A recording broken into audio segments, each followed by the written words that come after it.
मटियारी जी UC फकीर होथियाणी जे ॻोठ मोहम्मद इब्राहिम खासकेली जे रहवासियुनि बरसाती पानी निकाल न थियण ऐं बरसात मुतासिरनि जी सार न लहण ते इंतजामिया ख़िलाफ़ एहतजाजी मुज़ाहिरो कयो।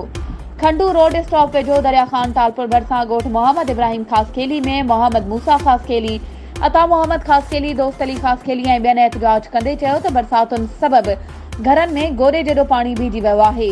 केतिरा ई घर रही पट पइजी विया आहिनि। पाणी सबबि तकलीफ़ुनि खे मुंहुं ॾेई रहिया आहियूं, पर ज़िलई एडमिनिस्ट्रेशन तरफ़ां कंहिं बि असांजी वाहड़ नाहे कई। बरसात मुतासिर थियल खानदाननि खे सरकारी इमदाद, राशन, टेंट, मच्छरदानियुनि समेत कुझु बि नाहे ॾिनो वियो।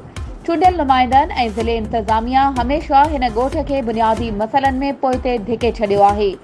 हुननि हितां जे चूंडियल नुमाइंदनि वज़ीर आला सिंध ऐं वसवारनि खां मुतालबो कयो आहे त फौरी तौर ते नोटिस वठी ॻोठ मां बरसाती पाणी निकाल कराए हितां जे बरसात मुतासिर खानदाननि जी माली सहायता कई वञे। हिन वीडियो खे लाइक करे असांजे चैनल खे सब्सक्राइब करियो ऐं हा, उन सां गॾु बेल आइकन खे प्रेस करणु न विसारिजो।